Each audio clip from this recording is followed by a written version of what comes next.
क्या आपने कभी सोचा कि सौर मंडल में अन्य ग्रहों की जमीन कैसी है, वहां का वातावरण कैसा है, और क्या पृथ्वी के अलावा किसी अन्य ग्रह पर जीवन बसाना मुमकिन है, और वह कौन सा ग्रह है जहां एसिड की बारिश होती है? ऐसा जानलेवा। ये एसिड जिसकी एक बूंद इंसान के पूरे हाथ को जला सकती है। वहीं दो ग्रह ऐसे भी है जहां पानी की नहीं बल्कि डायमंड्स की बारिश होती है। आज हम सौर मंडल से जुड़े इन्हीं रहस्यों से पर्दा उठाएंगे और हमारे पड़ोसी ग्रहों के बारे में करीब से जानेंगे। चलिए हम अपने सफर की शुरुआत करते हैं सूर्य के सबसे करीबी ग्रह बुध यानी मरकरी से, जो सूर्य के सिर्फ 58 मिलियन किलोमीटर की दूरी पर स्थित है। इस वजह से यहाँ की जमीन, वातावरण, तापमान से लेकर दिन की लंबाई तक हर पहलू पर सूर्य का प्रभाव पड़ता है। बुध की जमीन काफी उबड़-खाबड़ है। यहाँ कई बड़े-बड़े खड़े हैं क्योंकि सौर मंडल की उत्पत्ति से लेकर आज तक में अनगिनत मीटरॉइड्स, एस्टेरॉयड और बड़े-बड़े पत्थर सूर्य के आकर्षण की वजह से उसकी तरफ खींचे चले आते हैं और रास्ते में बुध से टकरा जाते हैं। बुध ग्रह पर सूर्य की पकड़ काफी मजबूत है, जिस वजह से अपनी धरी पर नहीं घूम पाता और उसका एक हिस्सा हमेशा सूर्य की तरफ बना रहता है। जिस वजह से बुध का एक दिन पृथ्वी के 176 दिनों के बराबर होता है। बुध के सूर्य की तरफ वाले हिस्से का तापमान 450 डिग्री सेल्सियस है और यहाँ जमीन के कई हिस्से लावा से भी ढंके हुए हैं। यानी अगर कोई जीव यह कदम रखेगा तो वह पलक झपकते ही जलकर राख हो जाएगा। इसलिए सौर मंडल का नरक भी कहा जाता है। अब बात करें सौर मंडल के दूसरे ग्रह शुक्र यानी वीनस की, तो यहाँ की जमीन तो पृथ्वी की तरह ठोस है, लेकिन फिर भी वैज्ञानिक आज तक शुक्र की सतह को ठीक से नहीं देख पाए हैं, क्योंकि शुक्र के ग्रह में आसमान में करीब 30 किलोमीटर मोटे सल्फ्यूरिक एसिड के काले बादलों की परत मौजूद है, जिस कारण शुक्र ग्रह पर एसिड की बारिश होती है। ये वही एसिड है जिसे छूने मात्र से किसी भी जीव की त्वचा जल जाती है। इसलिए कोई भी इंसान शुक्र ग्रह पर कदम नहीं रख सकता। वहीं ये बादल इतने मोटे हैं कि शुक्र पर आई सूर्य की गर्मी को रिफ्लेक्ट होकर फिर अंतरिक्ष में नहीं जाने देते। वहीं शुक्र ग्रह के वातावरण का 20% हिस्सा कार्बन डाइऑक्साइड से बना हुआ है, जो कि ग्रीन हाउस इफेक्ट पैदा करता है। साथ ही यहाँ 20 किलोमीटर से बड़े 1000 से ज्यादा ज्वालामुखियां हैं जो एक्टिव हैं। इसके अलावा जो आए दिन गर्मा गर्म लावा छोड़कर उसे बाहर फेंकती रहती है और शुक्र की 60% जमीन गर्म लावे के साथ ढके हुई है। इन सभी कारणों की वजह से 24 घंटे 365 दिन शुक्र का तापमान 460 डिग्री सेल्सियस से भी ज्यादा रहता है। इसलिए इसे सौर मंडल का सबसे गर्म ग्रह कहा जाता है। इसके बाद बारी आती है सौर मंडल के तीसरे ग्रह यानी हमारी पृथ्वी की, जो इंसानों द्वारा खोजा गया पूरे ब्रह्मांड का इकलौता ऐसा ग्रह है जिसके पास जीवन को सपोर्ट करने के लिए हर क्वालिटी है।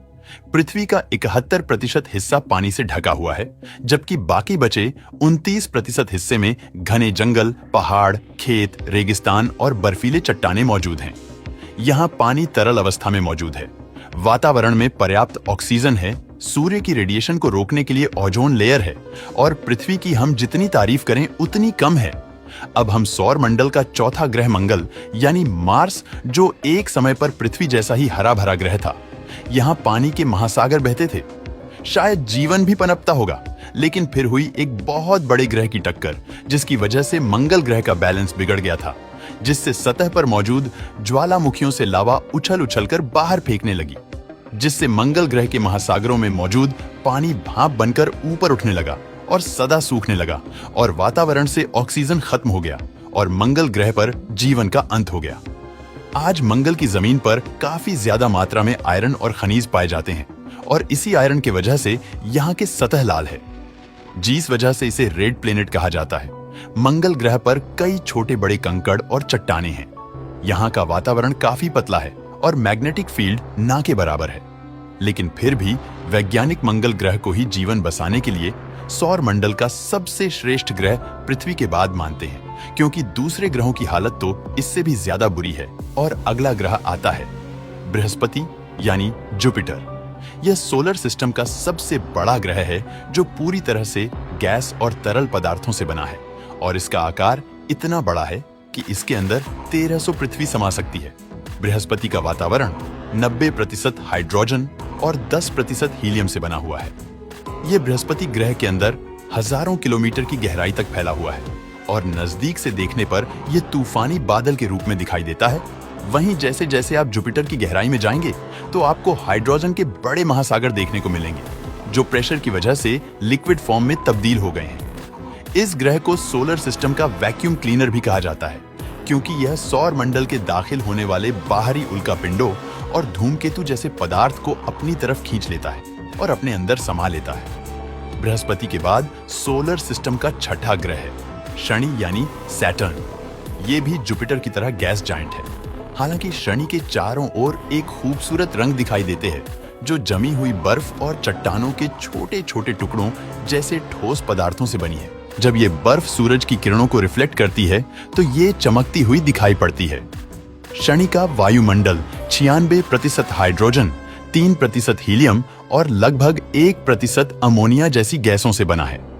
इस वातावरण से जुड़ी एक दिलचस्प बात यह है, शनि के ऊपरी परत की हवाएं लगभग 18 किलोमीटर प्रति घंटे की धीमी गति से चलती है, लेकिन गहराई में उसकी रफ्तार 2000 किलोमीटर प्रति घंटे तक बढ़ जाती है, जो किसी भी चीज को तहस महस कर सकती है।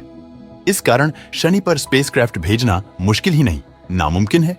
चलिए अब चलते हैं सौर मंडल के साथ वे ग्रह अरुण यानी यूरेनस की तरफ, जो गैस का गोला है, यानी यूरेनस की जमीन पर आप खड़े नहीं हो सकते।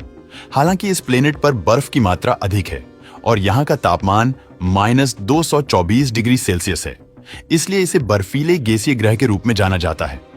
वातावरण की बात करें तो इसका वायुमंडल में 83% हाइड्रोजन, 15% हीलियम और 2% मीथेन गैस मौजूद है। ये एक शॉकिंग बात यह है कि यूरेनस पर भी बारिश होती है, लेकिन पानी या एसिड की नहीं, बल्कि डायमंड्स की। जी हाँ, वही डायमंड्स जिसे पृथ्वी पर सबसे कीमती क्रिस्टल माना जाता है, और इन डायमंड्स की फॉर्मेशन भी यूनिक है। दरअसल यहाँ के वातावरण में तापमान और दबाव दोनों ज्यादा है और इसके कार्बन एटम को क्रश करके डायमंड बनाने की क्षमता है, जिस वजह से डायमंड्स की बारिश होती है। अंत में सौर मंडल का 8वां ग्रह है वरुण यानी नेपच्यून। यह भी गैसीय ग्रह है और अन्य गैसीय ग्रहों की तरह इसके चारों ओर रिंग्स मौजूद हैं। हालांकि ये छल्ले बहुत पतले और धुंधले होते हैं, जिसे देखना मुश्किल हो जाता है।